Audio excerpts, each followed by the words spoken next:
agricultural machinery. It would be a bit rude to call most modern 4x4s that, but that's how they started. But we know they've come on a long way since then. And the tape, well, I thought I'd try something a bit different. You may already know what this car is. If you do, suspend that belief. If you don't, excellent, because we're not going to judge it by the badge on the front or the name. We're going to judge it just by the car itself. We're going to look at how much metal you get for your money, what it does, and how good it is at doing it.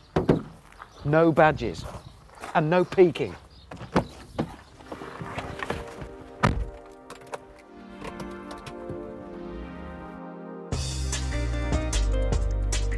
If our 4x4 is an unfamiliar sight to you, that's because it's the first ever foray into the 4x4 market for this particular manufacturer. And for their first try at a 4x4, they've gone large. It's actually substantially wider and longer than a Land Rover Freelander, and they reckon will be competing in the Grand Cherokee bracket, though not when it comes to price. Now don't get all excited, because this isn't going to be some huge surprise. When I whip the tape off the badge, it's not going to be, no, it's not one of those. That's not the point of it. In fact, the point of it is that the badge really doesn't matter. We're trying for once just to look at a car and forget what badge it wears. We're going to try anyway. The 2.4 litre petrol and 2 litre diesel engines will both have a manual gearbox, but the 2.7 litre V6 will be mated to an H-tronic automatic gearbox. Developed in conjunction with Porsche, it offers both manual and automatic in one. In other words, you can select the gears through an automatic gearbox. Even on these fiendishly twisty, devious Spanish roads, the thing actually handles itself really, really well, considering what a big, tall car it is. Body roll isn't too bad. The suspension, though, is obviously set up more with a mind for comfort. It's a bit, but this isn't a sports car, it's a big off-roader. There's plenty of kit on board. We've got the 2.7 litre V6, which means you get leather upholstery, leather-covered steering wheel, air conditioning, and all the gizmos you've come to expect in a big modern car.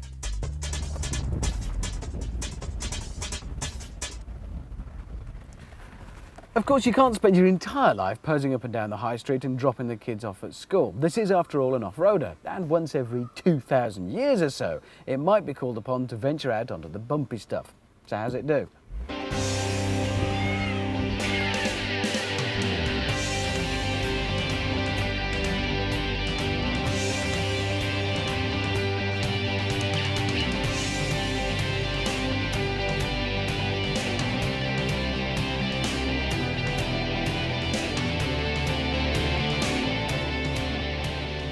You know, you could be in pretty much any of the modern rash of, I suppose, soft roaders is the word.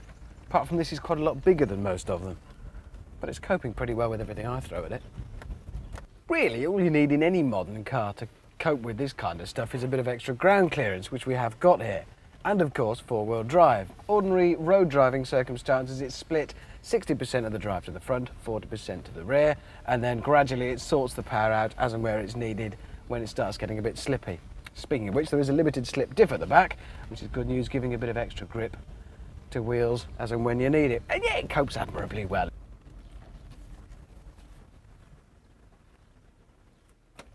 Of course, back in the real world, it is actually going to spend the majority of its time at the curb outside the wine bar. So it's really important that it looks right. Does it? Garçon?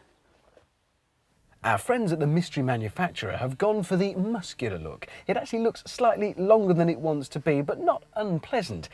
It is maybe a bit ungainly seen around the front end, just from some angles, but square on, it looks great and pretty unusual. There's something pretty road car mated to off-road car about this thing.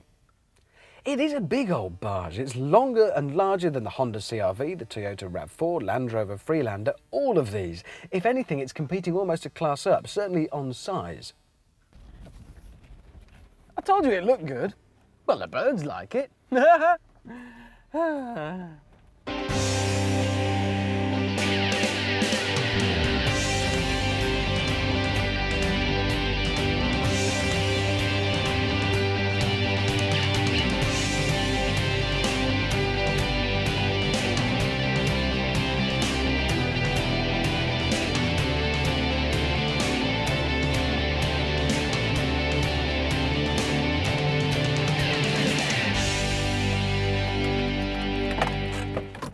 Right, well, if you don't already know what it is, well, come with me and I'll show you. Here's a clue. Dig this tape off. It is called a Santa Fe. Ring any bells? Okay, here's a bigger hint for you. It's made by, dig all this lot off, recognise the badge? Possibly, possibly not. Hyundai. So what, you might say? Well, there's the point of it, because just a few years ago you would have said, "Ah, I don't want one of those ever, thank you very much." They've done an awful lot to improve their brand image, and that explains a lot about the car.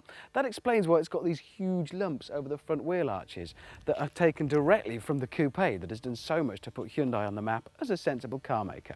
So let that be a lesson. Think about it next time. Don't be driven by the badge. Think about the metal. And in this case, you get quite a lot of it for not too much money.